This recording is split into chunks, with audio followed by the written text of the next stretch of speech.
right, welcome back to Lockdown Sports. I'm here with Scott. Now, obviously, Tom and Larry have got a United podcast where we can talk all things United.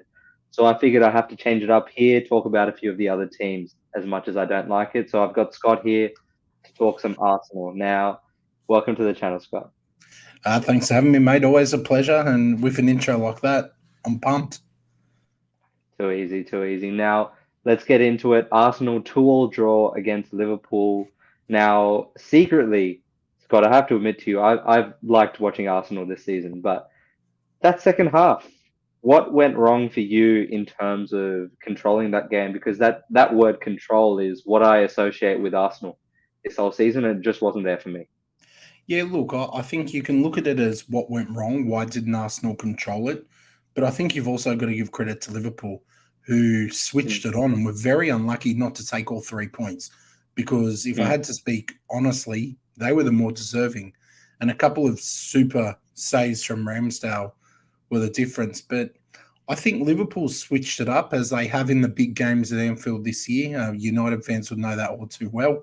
Um, but yeah, I think they switched it up and we just a couple of little mistakes. We almost started playing within ourselves, and you could see that we were missing Saliba. Like he's a big loss, but you need to build a squad if you want to win this league. So we can't complain that we've got a player out. yeah, I agree with that in terms of the squad depth. You see, obviously, what Man City have built over the past few years. It's something that every team wants to aspire to, but it's not exactly something we can do overnight. And you touched on it there for me as well with Liverpool and what they've been able to do. And Jurgen Klopp, someone who I'm very happy to criticize at not having a plan B and not having a Mm. few other things. Stuff does go wrong, but some of the things that did happen in that game, you look at some of the positions Trent was picking up for me. I haven't seen him play that narrow at all in the past. You're so used to seeing him on the wing crossing that ball. And once again, I've said it a few times now with how teams are playing with their fullbacks, and you saw Zinchenko exposed because as good as a footballer Zinchenko is, he's not the guy you want defending in isolation with the dribbling. He's not that guy, and that's just one of the things you're going to have to, I guess, live with if you're going to be this Arsenal team with so many guys this good on the ball. It's a give take, man. Like Mm, in 90% of your games, the way Zinchenko plays is a massive asset to the team. exactly. The buzzword is versatile, and he is that. He pops up in the middle.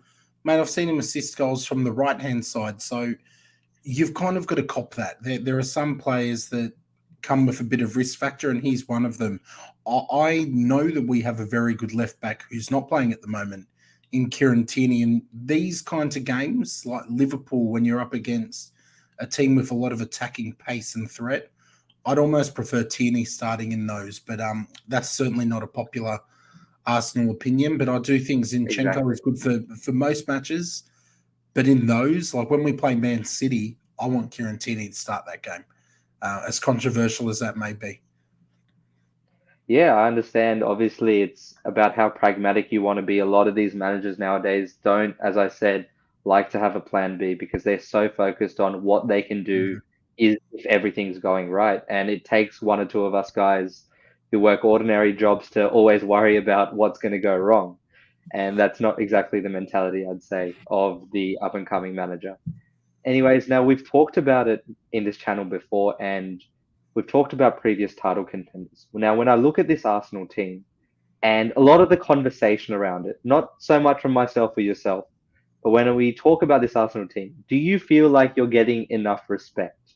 Because you're doing very well right now, fighting Man City. I'll give you a platform to talk your shit however many minutes you want. Do you feel like you're getting the respect you deserve for what Arteta is doing in this title race? No, look, I mean, it can go both ways, and I can see both sides of the argument. This is one of the good things about being someone a little bit older around the football Twitter world.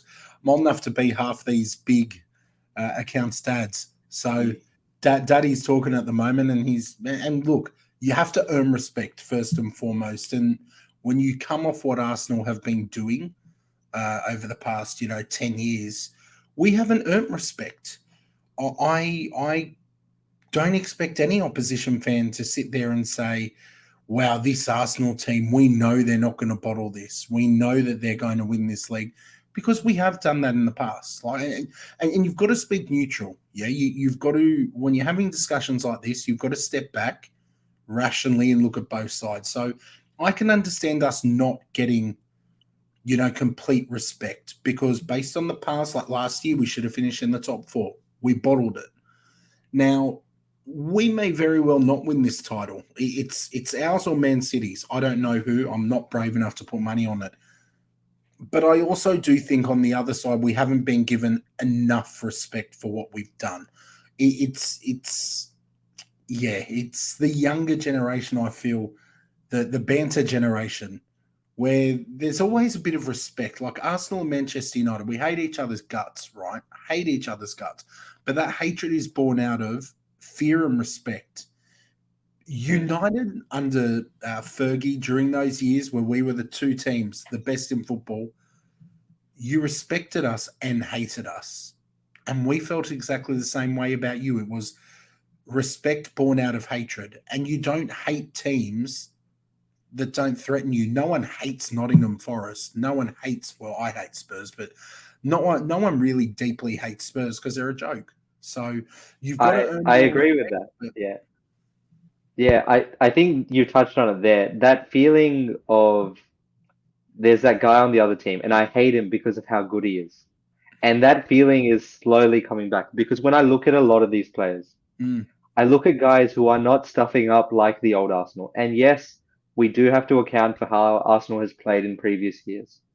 But with this squad, and just based on this season alone and what I see, I look at a team that is by far one of the best teams I've seen in recent times.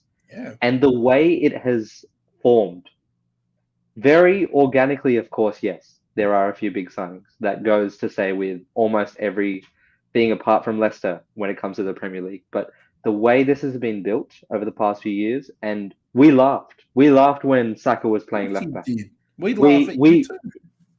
Yeah, exactly. And just to see the fruition of years of a project, and we laughed about it being sold as a project at the start, to be honest, but seeing this part of it does give you hope for these new, younger project managers, if, of course, they are given the time, because we all know, Scott, they're not getting enough time when it comes to, obviously, getting their strategy implemented. Yeah, and look, I think you're spot on, man. Again, it's about respect, but we've played some attractive football this year. We've played some really good football to watch. We have been at this point the most consistent team in the league. And I think Arteta deserves some massive props for what he's done. And there's a lot of players in this squad who have really stepped up. So you've got to give credit where it's due. Praise and criticize in isolation and when it's necessary. Like you look at Manchester United now, I would say that you're further away from a title than us. But your trajectory is moving that way. Why do you think people are hating you a lot more these days? Because under Eric Ten Hag, you're a team that's taken more seriously. No one hated you too much under Ollie. We laughed at you. You were a banter club, but everyone wanted Ollie to stay. It was funny vibes, but it's not funny now that you're able to put in some better performances and you're signing some good players and there's some positive momentum at your club. So this is what being a football fan's about, man. But I've seen some things around on Twitter saying if Arsenal won the league, it's like doing a Leicester. And I don't think that's the case at all. But yeah, we definitely do get that flood of opinions. Yeah, but just that notion that if, of course, when and if Arsenal do win the league, of course it's not because they were the best team in the league that year. It's because everyone else was rubbish. But I don't think everyone else has been rubbish this season. I just think a lot of teams are in transition. But the Premier League is hard. I remember many years back, like you'd rock up to play Fulham at Craven Cottage, you'd automatically bank 3 points.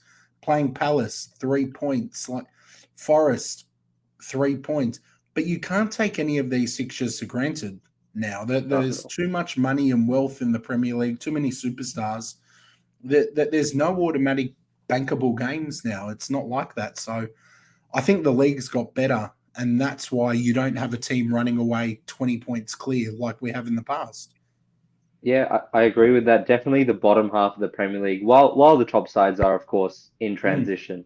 City, as much as I hate to say it, with Haaland has been some sort of a transition, I guess, away from how they used to play. But the bottom half of the Premier League, there's no easy wins now. Everyone has figured out how useful a low block can be, and they figured out that when you do press David De Gea, good things do happen. And teams realizing these sort of things, from my perspective as a United fan, has not been a fun watch. Every game is stressful, and it does make the Premier League better, but it does make my life a lot more stressful. Yeah. Anyways, when we look at this Arsenal team, Scott, and I've given a lot of praise, of course, to the players, how tactically sound Arteta is, and innovative as well, I must say, because it does combine a little bit of Pep's work from before, but the pace you guys play at, and it's a problem that I always had with the City teams. It was very slow because they love to kill you and put you to sleep. But your team, for me, is a little bit faster at least, a lot more younger players, a lot more movement off the ball, Mhm. and you like to be a lot more proactive, I think, 24/7. Just thinking about the future of your young players, the only concern I have is these young players like Martinelli, Gabriel Jesus is obviously a bit older now, but Bukayo Saka. So all of the young players in this squad, do you see them still, I guess, keeping up this performance consistently over the years to come? Or do you see maybe a crescendo where some of them do fall off? Look, it's this is natural. It's hard to say. You're going to have, when a player looks back on their career, you're going to have some seasons that stand out as highlight seasons. You're going to have some seasons that don't. I mean, I'd use one of your boys as an example in Marcus Rashford, setting the Mm. world on fire this year, but they and being spoken about and getting a lot of plaudits, rightfully so. He's smashing it. But there have been some seasons in the past not so good, and injury can get in the way. The tactics employed by the manager, a little bit of luck can make a difference. So, look, I'm not expecting things to stay the way they are forever. I'm not expecting Martinelli and Saka to keep up this form forever.